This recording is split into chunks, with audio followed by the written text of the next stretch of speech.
Okay, cool. We're rolling. So Kari, so we were talking a little bit before this podcast, but go ahead and tell me what you do and the listeners what you do. Okay, perfect. So I have my own personal coaching practice. I life coaching, but there's so many different niches, right? Yeah. So one of the things that I really love to do, and I feel like I've gotten really, really good at, is coaching people through from anxiety and overwhelm into more of a freedom and a calm and a peaceful place, so that I can do in like a 3-month time frame. Oh, that's cool. And I love to do that. And I have done it more recently with more and more kids. And I find that so rewarding to work with these kids who come in with just so much weighing on them, so much anxiety, not knowing how to manage all of it. And then giving them the tools to be able to manage it. And then I think, how amazing for you to go as a 10-year-old or a 12-year-old or a 17-year-old now into the rest of your life, and you have these tools and you should be able to manage it. Well, I like that you brought up youth, right? Mm-hmm. Because that's a big deal. It is a big deal. I did a project when I was in school on mental health, and for kids it's unbelievable. The stats on children and mental health, right? Yeah. Holy cow. Yeah, and it's a big deal to me because I have kids who we've dealt with fairly severe OCD, anxiety, depression, and so I don't take it lightly. And I've been in the depths of how I don't know, I can't even think of what the word is, but just how difficult it is as a parent to see your kid and want to do anything you can to help them through that. Yeah. So that's why I feel so honored every time a parent reaches out to me and I get to help them. Yeah. So that's huge. So I love that I do that. And then with 2 partners, I have a meditation studio in North Ogden. And we do in-person classes, but we are growing our online options as well. As this world gets bigger and we got moved online, anybody can join us for meditation classes. So what kind of started me on this journey a few years ago was an experience with meditation, a guided meditation where all of a sudden so many things showed up for me. And then I was making a switch from a real estate scenario where I was super stressed, super overwhelmed, super unhappy, and I needed to do something different and realized, okay, this isn't for me anymore in this way. And so then I leaned into meditation and asking my higher power, what do I do today? What can I do today? And that has just led me on this journey into meditation and how powerful it can be in affecting our lives and our state of being and that kind of thing. So together we have this studio where we do, like I said, in-person classes, online classes, retreats, events, things like that. That's pretty sweet. So is that how your journey in this, so you started out as a real estate agent? Mm-hmm. Is that what happened? Well, I started out I got to be a stay-at-home mom for close to 20 years. Sweet. Then I did a couple things along the way, and then I was like, oh, well, what do you do? What do you do at this stage of your life? Oh, you get your real estate license. Okay. You're either in, I don't know. Oh, so I chose real estate. I did real estate for a while. There were parts of it I really loved. Yeah. And then there were parts of it that just got really hard. And it's a very client-driven job, and you're at the mercy of the people that need you. And I found that I was giving away all my time, all my energy, all my resources to this job that was supposed to be just for fun. Oh, and I financially, yes, I wanted it to pay off, but I didn't have to do it. But I wanted to. Sure. And so when I realized, you know what, this is just taking more from me than I'm willing to give, I got to do this a different way. That's when I backed off and I kind of quit. I was part of a team. I quit that team and I decided I'm going to do it my own way. And then I started doing some of this other stuff. So I still do real estate occasionally, and I'm actually have just taken on a new real estate project that I'm super excited about. But it led me into this place where I really dig the whole world of meditation and mindfulness and how that really can change you, because I've just seen amazing things happen in my life as I lean in and I move into this place of intuition and submitting and letting the universe guide me to where I'm supposed to be. Yeah, I know, I appreciate that. And one of the things that I liked about having you on the podcast was being able to hear that journey. So what was the transition like? Were you always interested in meditation and mindfulness? Or No. Okay. So as I was in real estate and I was taking courses there, I got into this higher level training, and I was kind of training and taking classes to coach within real estate. Oh, cool. That was kind of the direction that I was going before I got completely burned out. And so I was in this high level course through my brokerage, and one of the exercises, there was a lot of mindset, and there was also real estate, nuts and bolts. Sure. And this one particular class day, these classes would go from 8 a.m. to 4 p.m. For 8 weeks. And on this one day, he took us into a future self meditation. Oh, and cool. it was the first time ever that I'd done this. And the way he presented it, I was able to truly just relax, allow my conscious brain to just take a break. And the way he guided it and prompted it, I was like, my mind was blown. And I was like, I saw this person way down the path who had accomplished all these things. And it just, I loved the experience of seeing, oh my gosh, look what I can do when I'm doing the right thing, when I'm on the right track, the people I can help, the things that are going to show up when I do this. So that whole experience, kind of showing me this future self, but then the experience of being in this meditative state, I was hooked. I was like, that was freaking amazing. So as I made this shift, I'm trying to think how long it was from the time I took that class. Well, I took that class. I finished that class. A week or two later, I went to Thailand for 2 weeks. Oh, wow. So back in the fall of that year, I had put a trip to Thailand on a vision board. I had just said, this is where I want to go. And within a couple weeks, a week and a half, 2 weeks maybe, one of my very best friends called me and said, you want to go to Thailand with me? And I'm like, heck yes. Yeah, that's So we did this class. I did this class like February, and then January, February. A couple weeks later, I went to Thailand for 2 weeks.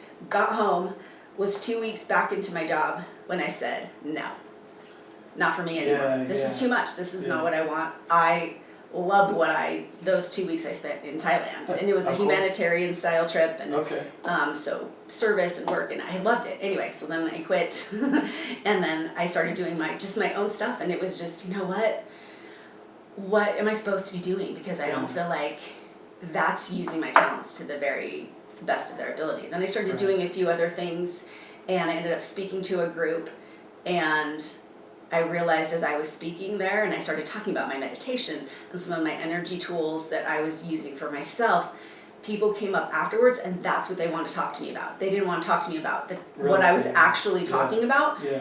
And I was like, it was just like, the skies opened up and they were like, this is what you're supposed to be doing. Wow. Is helping people figure out their thing and teaching them these tools. That's awesome. So, I love those stories. I love especially the part where you had to try something different to find out what you really wanted to do. Yeah. And it's funny how life does that, doesn't it? Yeah.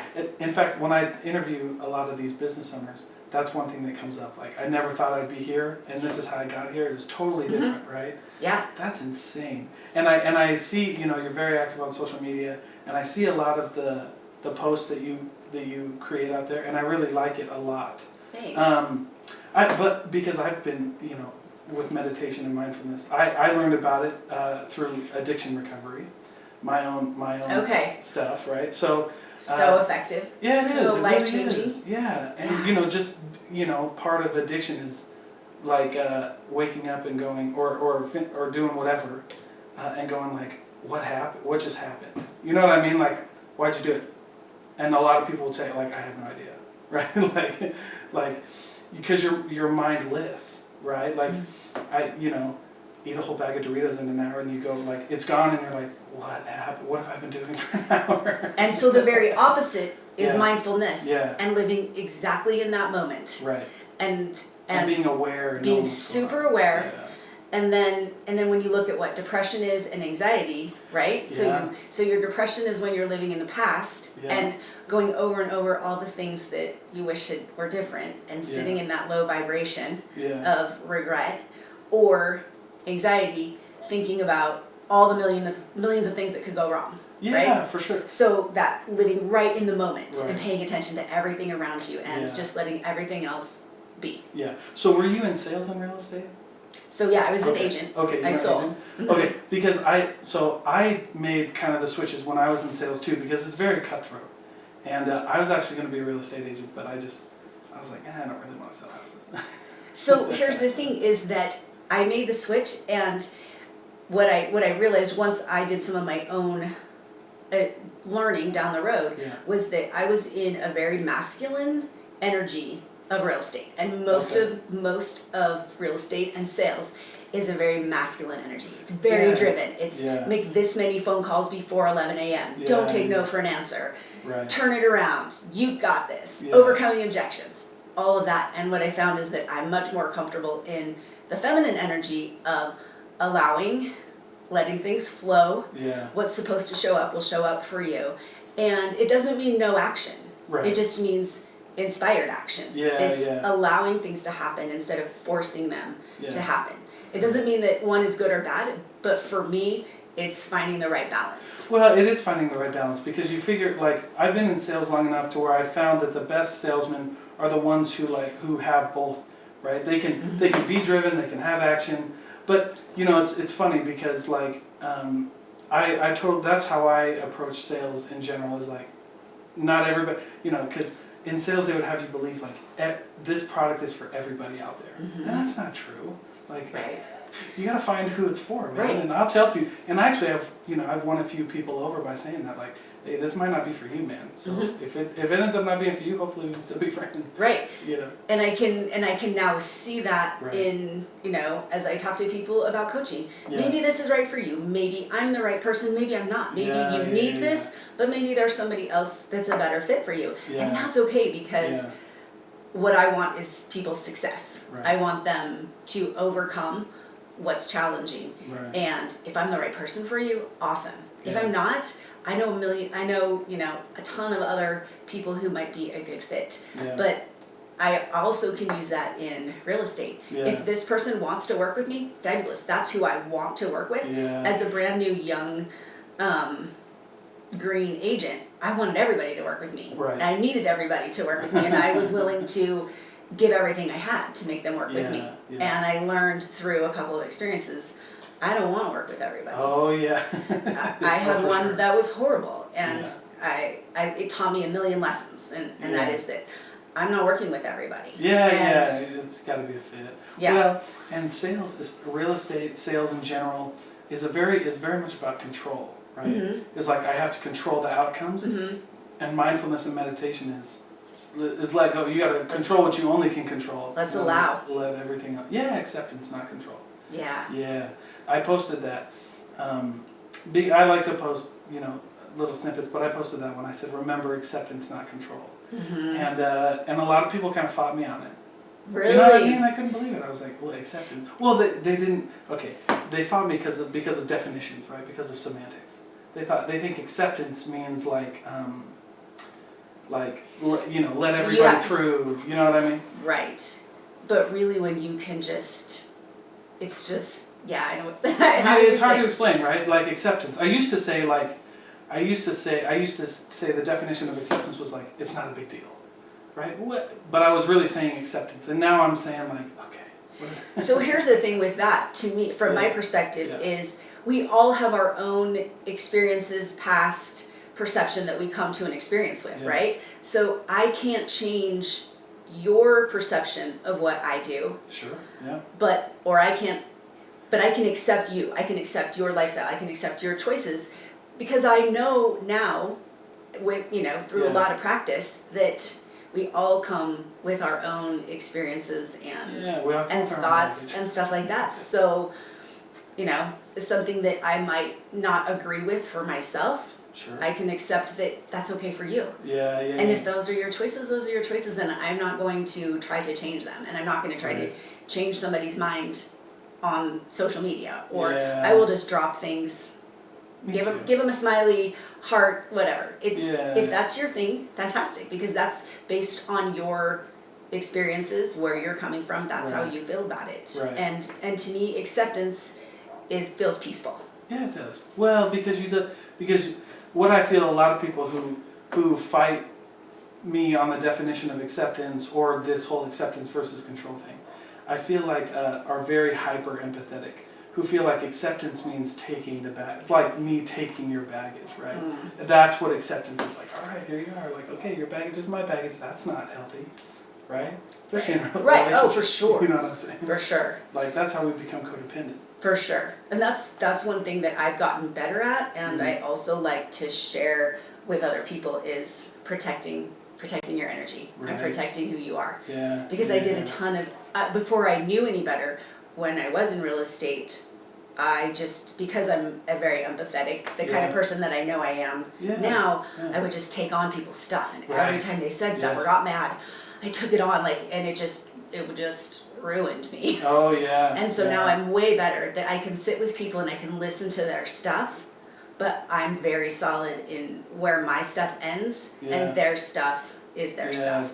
Yeah, well, it takes a very self-aware person to do that, right? Like I know it takes practice. It does take practice, and that's what I try to, as it's funny that you bring up, like, because another thing I really like when we talk about this kind of stuff is how entangled it is, like really, with life and business. Like these things can go hand in hand. Well, you learned about it in a real estate training, right? Yeah. And so there's just so entangled, because the same thing, like when I coach salespeople, that's what I called it. It was like hyper empathy. Like I want you to be empathetic, but like you also can't take their, you know what I mean? Because if they can't buy something, they can't buy something. That's not on you. If you did everything you could do, right? Just let it go. Accept it. Accept it. Yeah. And then you're one person closer to the next one that's going to buy from you. Yeah. But it's a very healthy way of viewing sales, because versus like, I like how you said that, because it is very masculine. Like, don't take no for an answer. Like, man, it doesn't matter if they say no. I just found that I'm happier. Yeah. I'm just more peaceful in a place of allowing the right things to show up at the right time. Well, and when I switched that in my sales, like I started selling more, because I started getting rid of the stuff that I know that's not a deal. I know that's not a deal. Yeah. And that's okay and a lot of people, and I'm sure I'll get flagged for this, but I don't read the comments. So. No, it is true. And as because I teach a lot about vibration. Yeah. And so. Yeah, so tell me more about that. Okay, so vibration, everything vibrates, right? So lower vibrations, and I usually have a scale thing, but lower vibration feelings of distrust or anger or frustration, things like that are lower vibrations. Competition, resentment, things like that, lower vibrations. So as you move up your vibrational, so if you're in there, you're gonna attract that same vibration of people and experiences. So as you move up and your vibration rises by doing things that you love, by being around people you love, being grateful, noticing abundance in things. As you do those things, your vibration rises. Like you can probably see in my face, like as I was saying those lower things versus talking about gratitude, joy, peace, those kind of things, those higher vibrations, which includes acceptance up there. Then that's what you're going to attract. Those are the people who are going to show up in your experience. Those are going to be the people that become your clients, and you're going to attract opportunities when you're in this higher vibration state. So that's one of the things that, like through our meditation classes, we want to help people let go of stuff that they're hanging on to, experiences, emotions. Let's process them so that they don't stick around, and we can help you get in these higher vibration place, vibrating higher, so that more stuff in your world, in your life, is showing up for you that brings you joy. Well, I like how our culture is shifting more towards mindfulness and meditation, because it wasn't around a while ago. I mean, in my lifetime, I'm only 26. And it wasn't around when I was a kid fighting some of this stuff. Like, it was kind of like, just forget about it. You know what I mean? And that's not the healthiest thing. Or you stuff it down. Or Or you just stuff it down. We're not going to talk about that right now. Or don't ever talk about that. And I was a big stuffer. And me too. Me too. And now I really try. And sometimes it's not always appropriate, where where something happens that's maybe not the best place to process or fall apart or have a big emotional outbreak, right? Sure. But that's why in our classes we really talk about that, like allowing, just allow yourself to feel it. And maybe as we relax and get you in this meditative state and your conscious brain takes a break, your subconscious may go find things that you need to just process. Let's allow them the space to flow through you and then be gone, so that they can quit weighing you down. Well, yeah, and I like that we were taught, that you're taught in meditation and mindfulness, so like really deal with it. Like, okay, that really happened. Yep, it really did make you feel this way, and now we're going to accept it, and now we're going to learn how to, like, because it's going to happen again, right? And so you just got to learn how to, like, you just have let the tools. You let the past experiences go, and then as you get better and better, and I feel like as you practice meditation, you get better and better at just accepting the things that show up. And one of the people that I follow likes to call it the wobble. So you get better and better at the wobble. So I teach alignment, and to me alignment means I'm in alignment with my higher power. Sure. And when I feel at ease, at peace, happy, to me that's alignment. That's how I'm supposed to be feeling. That's how my higher power would want me to be feeling. And when something happens and I get thrown off, my feelings get hurt or I get frustrated, that's the wobble.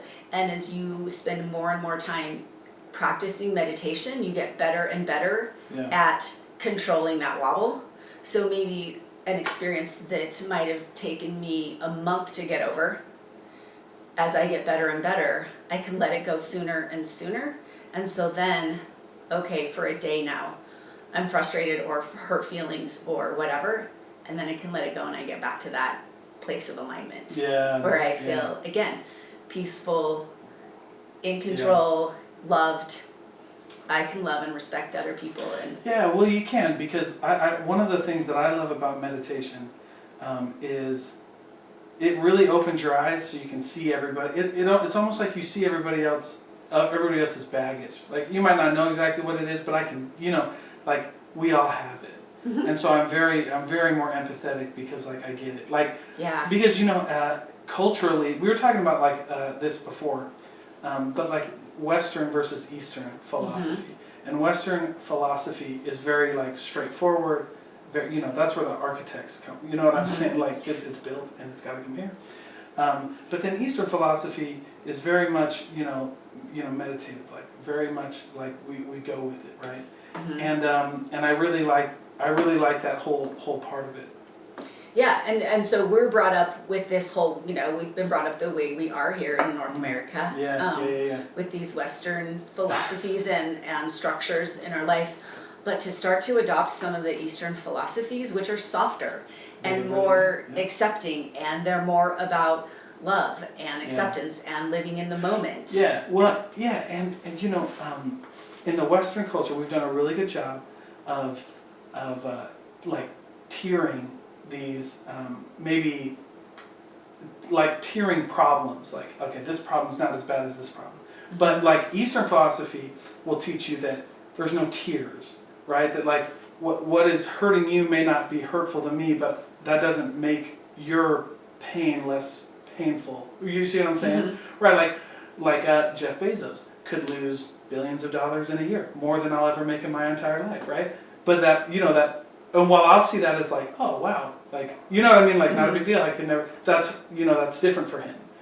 But as we lose the tiers, you know what I'm saying? Yeah. And I think the Eastern philosophies have more to do with just finding joy in the moment. And they're less about all of the material things, the superficial things that we worry ourselves with over here. Right. So. Well, because like I said, like we like rank things almost, even like, and this is one that's funny, like things we do bad. Like I'll use the word sin, but like we'll rank it like this sin isn't as bad as that sin. Right. And that's like, no, that's because I read the book of James too. And if you're at fault for one, if you're guilty of one, you're guilty of the whole, right? But so that was an example that I'm using. But certainly my point is like there is no ranking system. Yeah. You see, you know what I mean? that like, and that made me super empathetic to people. That changed my whole reality of like interacting with people. Like, yeah, I could see how that's a big deal, man. Yeah.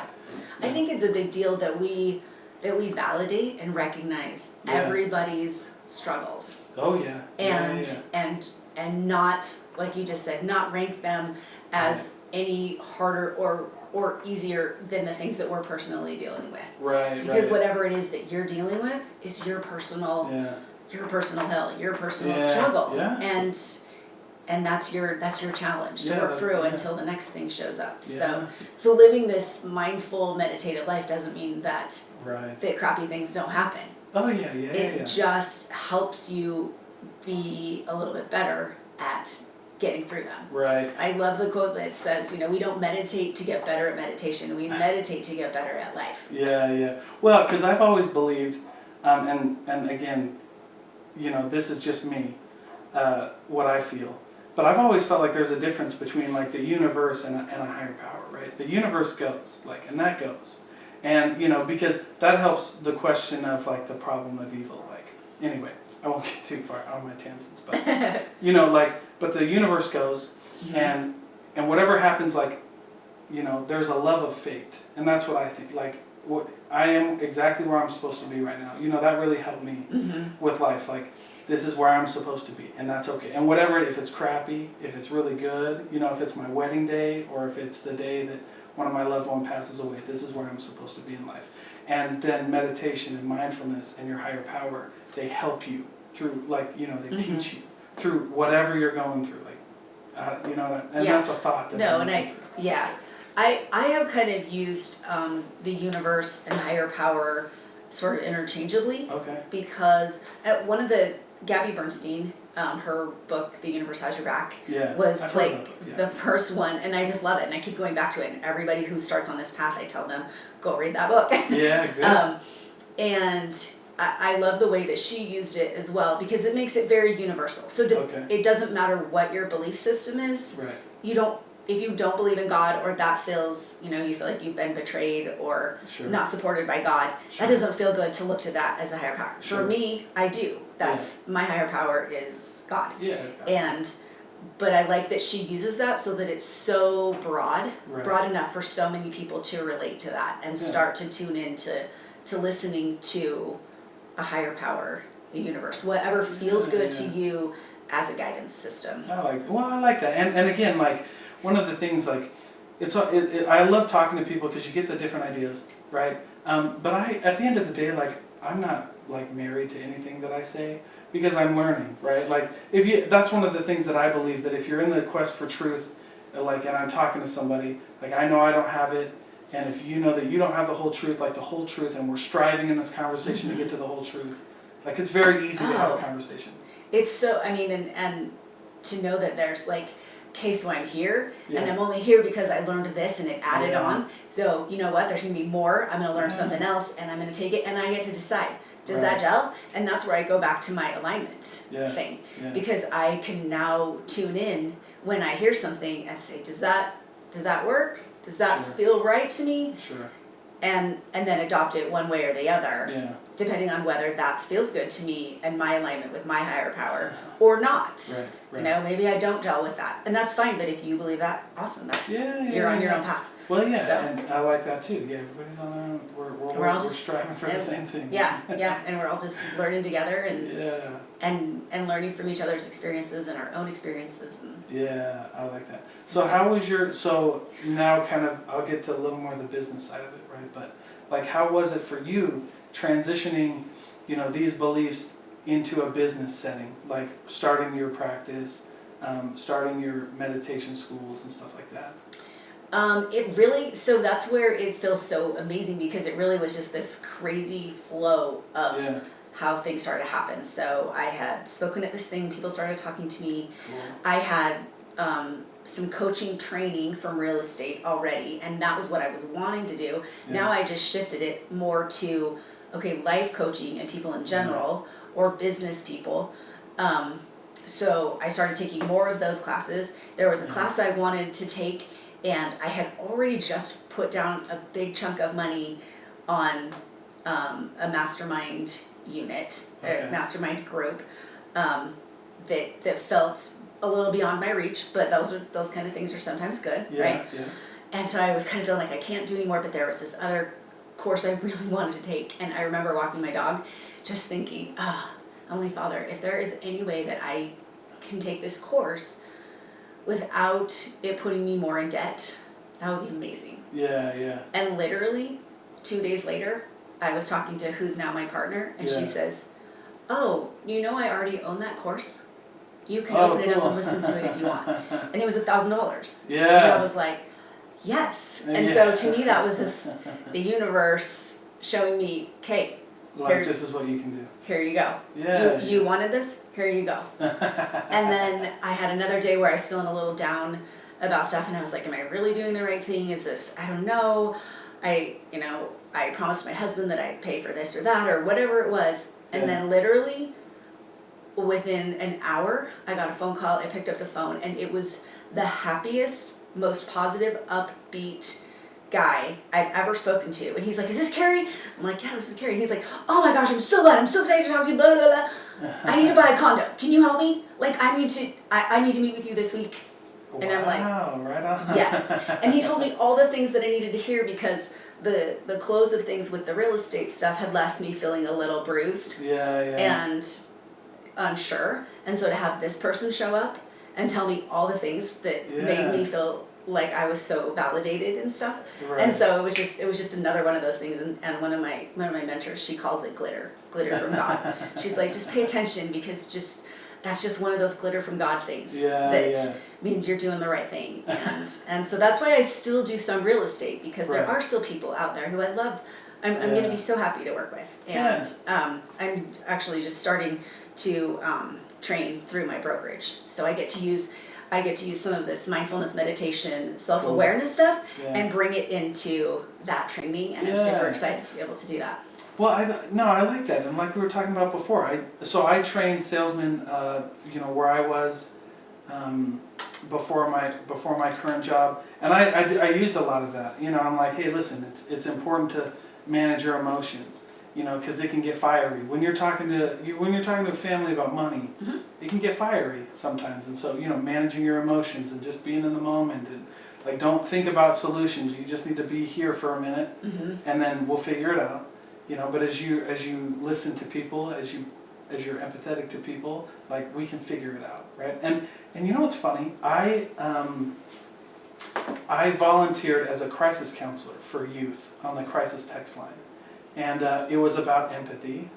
So kids would text into this crisis text line with whatever it was, and sometimes and I talked about ranking things, but sometimes it was as simple as, hey, I'm feeling down, boyfriend, girlfriend broke up with me, whatever. Mm-hmm. And there were a few times where it was like, this is it. They're like, if you don't help me, I'm going right now.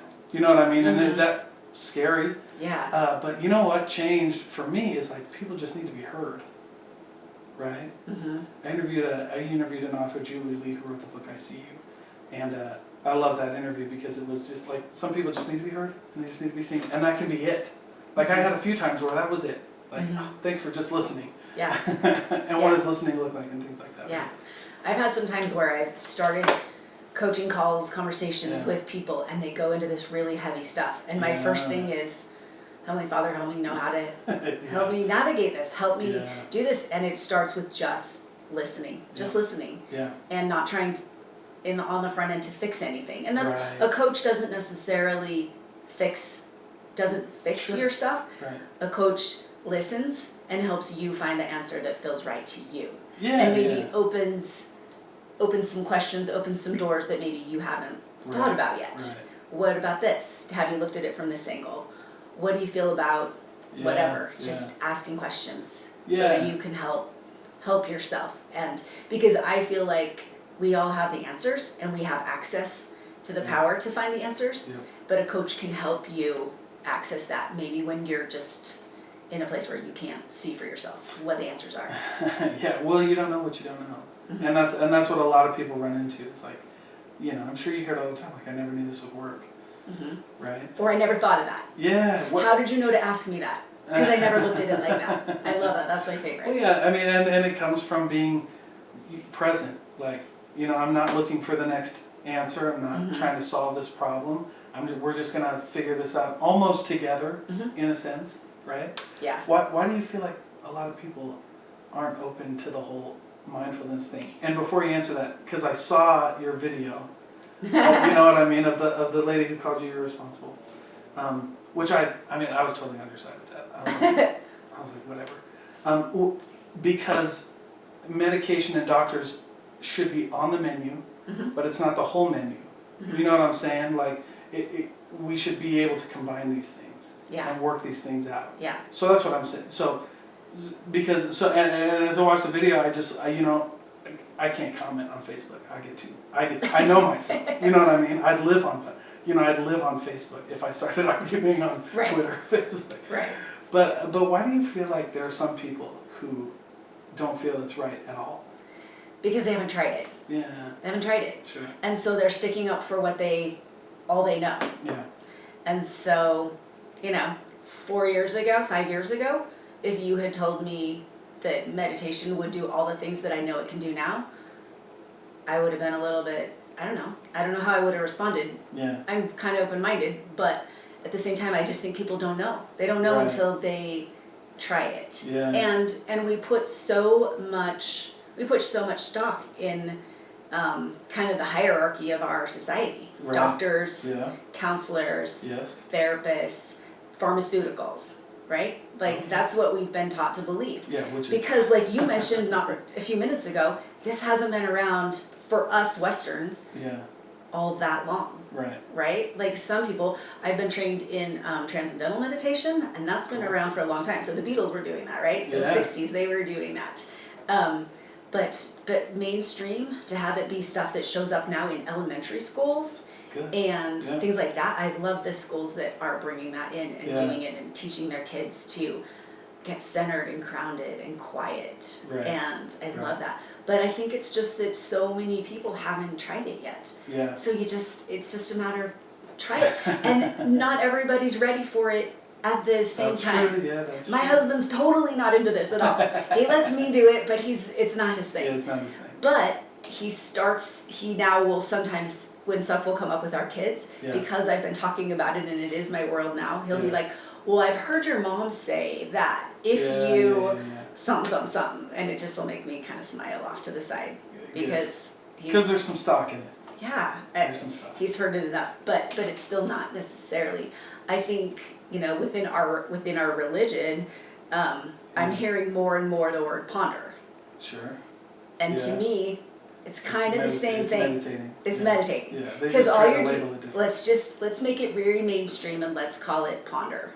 Sure. Right? So we're just going to be quiet and listen. Yeah. And we're going to focus. Mm-hmm. And what's funny is I'm whatever you want to do, like branding wise, I get it. Because some people hear meditation and they're like, those are the weirdos that burn incense and chant. Yeah. Right? Or like they hear meditation and they think you're after to like make them switch religions or something. Right. And I'm like, it's not that. Yeah, fine. So fine, call it ponder. Yeah. If ponder makes you do it. Right. Cool. If ponder calms you down and makes you listen. Yeah. And kind of turn inward and turn your world off and quiet. Sure. Awesome. Go ahead. Do it. Because there's a lot of different ways. Yeah. I mean, one of the people I follow, she says part of my meditation is when I cook. Cool. Because I kind of get in my thing, I turn on my music and it makes me feel good and I'm just going through the motions. Yeah. But it's turned away from screens and social media and news and figuring out problems. It's just this thing that makes our insides feel good and our brains feel good. Yeah. To just get quiet. So whether it's cooking, if it's hiking, any of those things can be considered meditation. Yeah, I agree. I like it a lot. It's funny because I do that, we were talking about youth earlier, but I do the same thing with my kids. Like I grew up with parents who believed in, discipline. Mm-hmm. So like spankings and stuff like that. And I love my parents. I think they did a great job. I'm doing fine. You know what I mean? But I realized that when I started, and that's kind of how I started parenting my children. But then I realized that it wasn't working. And so then I started making them breathe. And so now we do we go sit down and breathe. And I feel like that has worked way more. And they remember it. You know, I even get my daughter who's like, she'll feel it, you know, like herself, and she'll be like. I love that. That's awesome. You know what I mean? That's awesome. Well, because you teach them like this is what your breath is, and there's a lot of science to breath too. Yeah. You know what I mean? A lot of people don't realize that. You were mentioning that book. Is it Breathe or Breath? Breathe. Breathe. By James Nestor. So I've heard some of him. I haven't read that book yet, but I've gotten clips of it. It's cool. It's really cool. Well, he takes and I like the way he wrote the book. He kind of mixes the science of the West with the traditions of the East. Well, you know, they go through these breathing techniques and how it can help you, you know, heal your body and how it should be on the menu. And I got that phrase from Johann Hari, who wrote the book Lost Connections about anxiety and depression. And he says it should be on the menu, at least on the menu. Yeah. Like you should just at least try. Like, you know, if you're gonna show somebody all the options, like if you go to a mechanic, he's gonna show you everything that's wrong with the car, and tell you what you need. This is what needs to be fixed, and then most of the time he'll be like, unless it's gonna kill you, he'll let you pick. I don't really care. Yeah. You know, and that's what we should do, right? Here's the menu. Right. Here's the options. Yeah. Yeah. You can do whatever you want because they all have it. Yeah, and I know that medications help. You know, there was one of my kids that I wanted so badly to not have to do medication. And when and I get them mixed up, the psychologist or the psychiatrist, whatever the therapist said, you're asking him to do more than he's physically capable of doing unless you let him have the medication. And I said, okay. So we did that, and it made a difference. But a lot of other stuff has made a difference too. Well, yeah. Yeah. Well, the medication, I read the book Lost Connections, read another book called like The End of Mental Illness by Dr. Amen, and then a couple other writers and doctors and things. But like medication was always intended for us to get to a place where we could get like forever tools, because like for the most part these medications weren't intended to be forever. Like lifelong. Like lifelong. And that's what I mean, like, okay, yeah. Lifelong. And so it was to get you in a space where you could learn lifelong tools. Right, that then you can manage it. Yeah, that then you can manage it, right, yeah. So I love the idea of just having these things on the menu. Yeah. And then leaning into what feels good to you. What do you feel like trying? Yeah. And these things won't hurt you, right? Meditation won't hurt you, breathing won't hurt you. None of that. So maybe give it a try and see, if it feels good to you, and then just see what it does. And it takes practice, and I just would encourage people to, because so often people will be like, oh, I can't do that, I tried, I can't stay quiet, I can't quiet my brain, I can't do that, and they don't give it enough of a chance, because we are so inundated with so much stuff that to actually try to sit quietly is really hard in the beginning, but you just go really easy with yourself. 2 minutes. Try 2 minutes of just listening to ocean sounds, or the Pandora meditation station or whatever. Just try it for a couple minutes, and then add a couple more minutes, and then just see what happens. Or listen. I started with guided meditations off of YouTube because I couldn't sleep. I wasn't sleeping well, and so instead of waking up at 3 a.m. and then trying to decide if I want to take a sleeping pill or not, because those then would make me groggy in the morning when I had to get up, I started keeping my headphones right next to my bed. So then I would find these meditations and I would turn them on, and I found those are what would slow my brain down, because as soon as I woke up, I was starting to process all the stuff that I had to do. Should wait until 8 a.m. but was now on my mind at 3 a.m. So well, I like how you said that there's a lot of different ways to meditate, because I do the same thing. I do a brain dump, because what happens to me, I've talked about this before on other podcasts, but what happens to me is, like, in my head, I feel like there's a million things to do, and I'm like, all right, you know what, I'm going to write them all down so I don't forget anything, and then I'll do them. And then I write them down, and it's like one or two. I just blew it up in my head, and so I'm like, it's like one or two things, like, okay. You know what I mean? I see it, though. For me, I'm a visual. I see what I've written down, and I'm like, oh, and then I tell myself, like, oh, it's not that big of a deal. Yeah, that brain dump is super powerful, because then it gives you a really tangible thing to start to look at. Okay, well, I'm going to tackle this and this. These things can wait. Not important. And then we don't realize how much mental energy we spend processing. That's why when I know that I have a ton of stuff going on, I'll make this whole list. Yeah. And then my brain is just so much more efficient at doing the thing, crossing it off. Yeah. Do the thing, cross it off. Yeah. Your brain is just so much clearer when Yeah. you can get it out and onto a paper or a whiteboard or something. I brain dump and get rid of stuff. Yeah. I'll brain dump and be like, I don't need to do those. You know what? That's done. And that's. And then I'll just be like, no.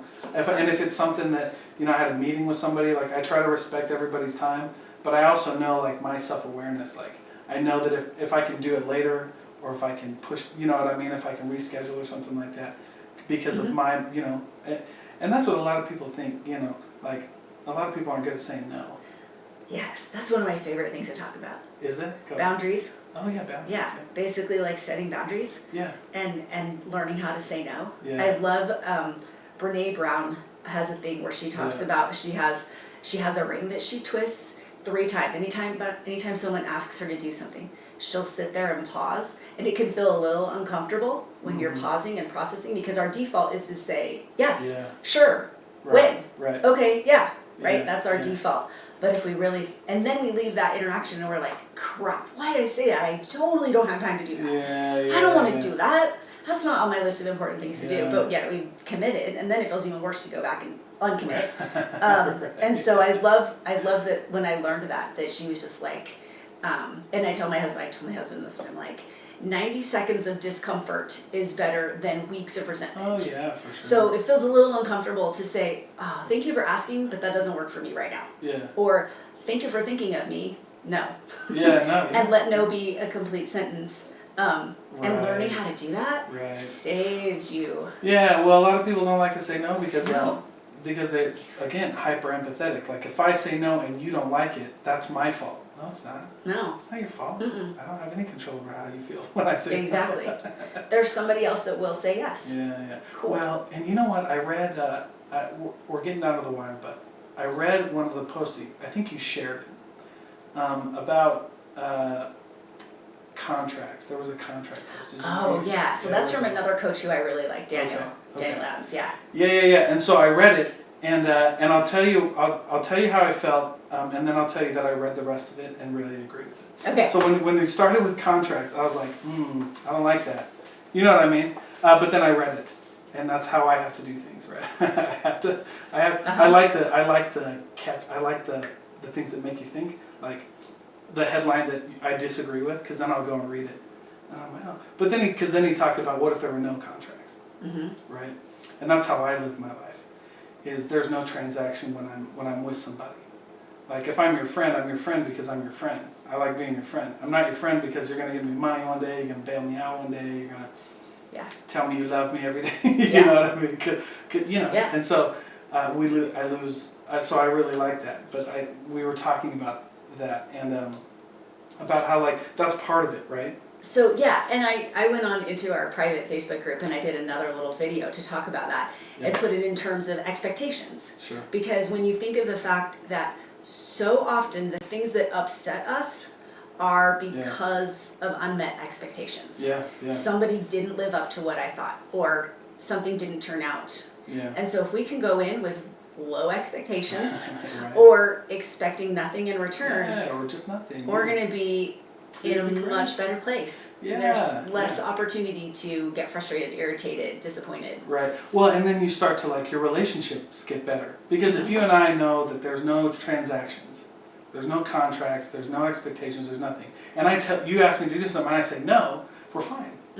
Because my friendship's not contingent upon you saying yes or no to me. Yeah. See, and that comes from I feel like that comes from just like learning and being really secure in if you get upset, that's on you, and that's a lesson that's really hard to learn. And I got told that early on when I didn't understand it, and it kind of and it hurt for a while when I was told, if you're upset, that's your fault. I wasn't taught the lesson well. But now in my 40s, later in my 40s, and I'm actually 50-ish. Now I get it. Now that makes sense, and I can understand it as this adult person. But I'm going to still be kind, and I'm going to still be a good person, but I also am coming from the place of, I have to respect my boundaries, because if I say yes to you, I'm saying no to something else that's important to me. And maybe that's time with my family, or the chance to exercise or whatever. So understanding that whole thing is a really learned and practiced skill. It really is, because me and my wife, when we were first married, because again, I was taught it wrong, but I understood what it meant. I understood what it meant, but I was taught it wrong, so I was teaching people wrong. So you hurt my feelings. That's not my problem. Okay, right. Well, that's not how you handle that. Even though it's true, that's not how you handle that, right? Yeah. Exactly. So, but I really, and then that translated into a lot of things in my life, like, how do you? Somebody asked me once, how do you improve your relationship with God? And I said, stop making your relationship with God transactional. Stop expecting Him to do every. You know what I mean? Or like, we come to Him as we are, and we lay it out on the table, not because we want something. It's our relationship with God isn't a gumball machine. yes. I don't put a quarter in and then expect. I'm taking. You know what I mean? With a time frame and this is how I expect it to show up, and that's right. I love that. Yes, I love the Wayne Dyer quote that he says, be open to everything and attached to nothing. Yeah. So I like that. when you put a request out there to God or the universe or whatever, just know that God wants to answer that for you. Yeah. But it may not show up the way you expect it to. Yeah. So just be open. Just be open to how that's going to show up for you. Yeah. I want to be able to take my kids on a 2-week trip to Kauai and rent a house and fly everybody in. Yeah. And so that's the end goal. That's what I want to be able to do. Sure. But for me to say it's going to happen because I'm going to sell 30 houses this year or whatever, that's not the right. I need to just be open and say, okay, show me how to do this. Show me how to leverage my talents and my gifts so that my outcome is that I get to bring my whole family together, kids, spouses, grandkids, and we get to do this because this is really important to me. Right on. I really that's really good. I really like that. Well, so like I said, I don't want to keep you too long, but if you could leave us with like your 30-second message, like what, this is who you are and what you do, like what would it be? Let's see. I would say one of the most important things, again, I'll go back, is to be in alignment, to just sit quietly and start to pay attention to who you are, what makes you happy, and listen. Like submitting, listening, being guided is what has made me the happiest.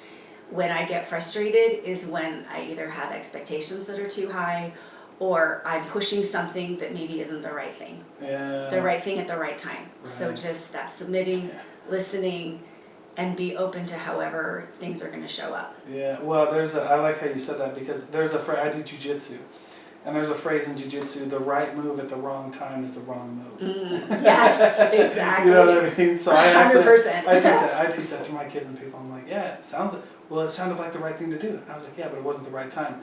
And the right thing to do at the wrong time is the wrong thing to do. Still the wrong thing to do. Yeah. You know what I mean? So listen so that you're doing the right thing at the right time and allowing God to use you and use your gifts and talents. Yeah, that's a whole nother podcast to, another like 3-hour podcast to figure out how do you know what the right time is? But no, I appreciate you being here, and I appreciate your time, and I look forward to seeing more from you and learning more. So thank you. Appreciate it.